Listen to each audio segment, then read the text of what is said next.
100ಕ್ಕೆ 100 ಬರ್ಬೋದು. ನೀರಾವರಿ ಅಧಿಕಾರಿಗಳು ಬರ್ತಾರಂತ ಏನೋ ಸುದ್ದಿ ಬರ್ಲಿಕ್ಕತ್ತದ. ಡಿಸಿ ಅವ್ರೇನೋ ಲೀವ್ ಮ್ಯಾಗ ಅದಾರತ್ತ. ಲೀವ್ ಮ್ಯಾಗ ಅದಾರೋ ಅಥವಾ ಮತ್ತೇನಾಗಿತ್ತು ನಿಮಗೂ ಗೊತ್ತದ, ನನಗೂ ಗೊತ್ತದ.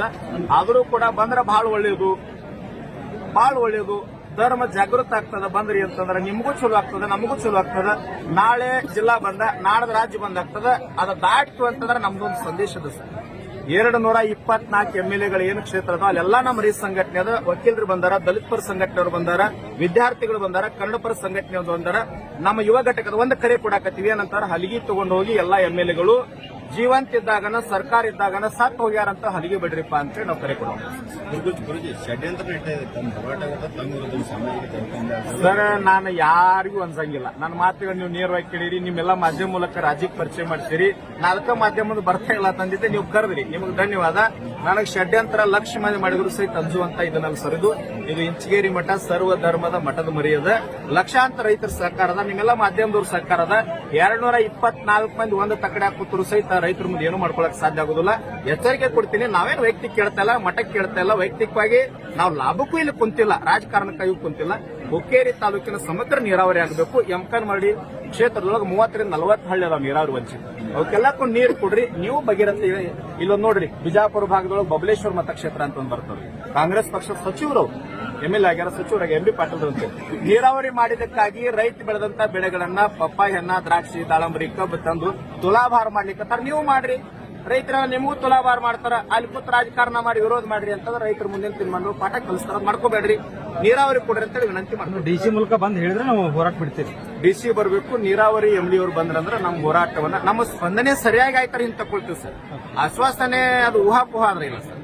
ಸ್ಪಂದನೆ ಸರಿಯಾಗಿ ಆಯ್ತು ಅಂದ್ರೆ ನಾನು DK ಶಿವಕುಮಾರ್ ಹತ್ರ, ಸಿದ್ದರಾಮಯ್ಯನವ್ರ ಹತ್ರ, ನೀರಾವರಿ ಅಧಿಕಾರಿಗಳ ಹತ್ರ ನಿಯೋಗ ತಗೊಂಡೋಗಿ ಅದನ್ನ DPR ಮಾಡಿ ಜಿಯೋ ಮಾಡಿಸಿ ಅದೇನು ಮತ್ತೆ ಸರ್ಕಾರ ಮಟ್ಟದಲ್ಲಿ ಗಂಭೀರವಾಗಿ ಚರ್ಚೆ ಮಾಡೋ ಜವಾಬ್ದಾರಿ ನನ್ನ ಅಂತ DC ಅವ್ರು ಹೊತ್ಕೊಂಡ್ರಂದ್ರೆ ಅವಾಗ ನಾವು ಹೊರಟ. DC ಅವ್ರು 3 ದಿನ ಬರ್ತಾ ಇದ್ದಾರೆ. DC ಅವ್ರು ಲೀವ್ ಮ್ಯಾಗ ಅದಾರ ಸರ್. ಯಾಕಂದ್ರೆ ಬಹಳ ದಿನದಿಂದ ರಜಾ ಮ್ಯಾಗ ಹೋಗಿಲ್ಲ ಸರ್. ಅವ್ರು ಬಹಳ ದಿನದಿಂದ ಹೋಗಿಲ್ಲ. ಹೋದ ಗುರ್ಲಾಪುರಕ್ಕಿಂತ ಮುಂಚೆ ರಜಾ ಹೋಗಿದ್ರು, ಈಗ ಹೋಗಿಲ್ಲ ಸರ್ ಅವ್ರು. ಅದಕ್ಕಾಗಿ ಪಾಪ ರಜಾ ಹೋಗ್ಯಾರ ಅಥವಾ ಮತ್ತೇನಾಗಿತ್ತು ನನಗೂ ತಿಳಿತಾ ಇಲ್ಲ ಸರ್. ಭೇಟಿ ಆಗಿಲ್ಲ ಅವ್ರು. ನಾನು ಫೋನು ರಿಸೀವ್ ಮಾಡ್ತಾ ಇಲ್ಲ ಸರ್. ಹಚ್ಚಿದ್ದೆ ಸ್ವಿಚ್ ಆಫ್ ಅದ. ಹಿಂಗಾಗಿ ಏನಾಗ್ಯದ ಗೊತ್ತಾ, ಏನ್ ರಾಜಕಾರಣ ಆಗ್ಯದು, ಬೆಳಗಾಂ ಜಿಲ್ಲೆ ರಾಜಕಾರಣ ನಿಮಗೂ ಗೊತ್ತದ, ನನಗೂ ಗೊತ್ತದ. ಹಂಗಾಗಬಾರ್ದು. ಜಿಲ್ಲಾಧಿಕಾರಿಗಳು ಸಂವಿಧಾನಬದ್ಧವಾಗಿ ನಮ್ಮ ಸೇವೆ ಮಾಡ್ತಕ್ಕಂತ ಸರ್ಕಾರದ ಅಧೀನ ಅಧಿಕಾರಿಗಳು ರೈತರಿಗೆ ಸ್ಪಂದನೆ ಮಾಡಬೇಕು. ಜಿಲ್ಲಾಧಿಕಾರಿಗಳು ಇಲ್ಲ ಅಂದ್ರೆ ಇನ್ಚಾರ್ಜ್ ಜಾರಿಗೆ ಕೊಟ್ಟಿರ್ತಾರೆ ಜಿಲ್ಲೆಯೊಳಗೆ, ಬಂದ್ ಹೋಗ್ಬೇಕಲ್ಲ. ರಾಜಕೀಯವ್ರ ಮಾತು ಕೇಳಬಾರ್ದು. ಅದಕ್ಕೆ ನಮ್ಮ ನಂಜುಂಡಸ್ವಾಮಿ ಅವ್ರು ಹೇಳ್ಯಾರ, ಜಿಲ್ಲೆಗೆ ಮೊದಲ ಕೂಲಿ ಯಾರಂತಂದ್ರೆ ಜಿಲ್ಲಾಧಿಕಾರಿ ಅಂತ ಹೇಳ್ಯಾರ. 2ನೇ ಕೂಲಿ ಅಂದ್ರೆ SC ಹೇಳ್ಯಾರ.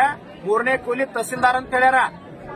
MLAಗಳಿಗೆ ಪಗಾರ ಕೊಡ್ತೀವಿ, DC ಅವ್ರಿಗೆ ನಾವು ಪಗಾರ ಕೊಡ್ತೀವಿ. ರೈತ ದೊಡ್ಡವ, ನಿಜವಾಗ್ಲೂ ರೈತ ಸರ್ಕಾರ ಇದ್ದಂಗಿದು. ಬರಬೇಕಾಗಿತ್ತು. ಈ ಟೈಮ್ನಲ್ಲಿ ಲೀವ್ ಹಾಕ್ಲಿಕ್ಕೆ ಏನ್ ಕಾರಣ ಅದ?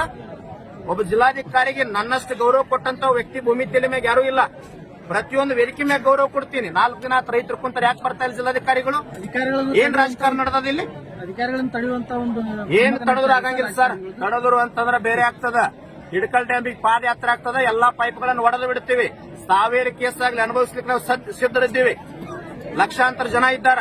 31 ಜಿಲ್ಲೆಗಳಿಗೆ ಕರೆ ಕೊಟ್ಟಿವ್ರು. 50 ಜನ ಪಾದಯಾತ್ರೆ, 50,000 ಜನ ಕೂಡ್ಕೊಂಡು ಹಿಡಕಲ್ ಡ್ಯಾಮಿಗೆ ಪಾದಯಾತ್ರೆ ಹೋದ್ವು ಅಂದ್ರೆ ಅವಾಗ DC ಅವ್ರು ಏನ್ ಮಾಡ್ತಾರ, ಸಚಿವರು ಏನ್ ಮಾಡ್ತಾರೆ, MLAಗಳು ಏನ್ ಮಾಡ್ತಾರೆ, ಅಧಿಕಾರಿಗಳು ಏನ್ ಮಾಡ್ತಾರ? ಕಾನೂನು ಮೀರಿ ಹೋಗಬಾರ್ದು ಅಂತೇಳಿ ಗಾಂಧಿ ತತ್ವದೊಳಗ, ಅಂಬೇಡ್ಕರ್ ತತ್ವದೊಳಗ, ನಂಜುಂಡಸ್ವಾಮಿ ತತ್ವದೊಳಗ, ಬಸವೇಶ್ವರ ಸರ್ಕಲ್ 4 ದಿನ ಆಯ್ತು ರೈತರನ್ನು ಕರ್ಕೊಂಡು ಬೀದ್ಯಾಗ ಊಟ ಮಾಡ್ತಾ ಇದ್ದಾರೆ. ನಾಚಿಕ್ ಬರ್ಬೇಕು ಎಲ್ಲರಿಗೆ. ನೀವು ಬಂದಿರಿ, ಇವತ್ತು ನಿನ್ನೆ ಬಂದಿರಿ, ಇವತ್ತು ಬಂದಿರಿ. ಮಾಧ್ಯಮದವ್ರು 4 ದಿನ ಕಂಟಿನ್ಯೂ ಎಲ್ಲ ಯೂಟ್ಯೂಬ್ ಚಾನಲ್ ಎಲ್ಲರೂ ತೋರಿಸ್ಲಿಕ್ಕತ್ತೀರಿ. ನಿಮಗ್ ಗೌರವದ, ನಿಮ್ಗೆ ಧನ್ಯವಾದ ಹೇಳ್ತೀನಿ. ಯಾಕ ರೈತರ ಸಲುವಾಗಿ ನೀವು ಬಂದಿರಿ. ನಿಮ್ಗೆ ಧನ್ಯವಾದ, ನಮಸ್ಕಾರ ಹೇಳ್ತೀನಿ. ರಾಜಕಾರಣಿಗಳಿಗೆ ನಾಚಿಕ್ ಬರಬೇಕು.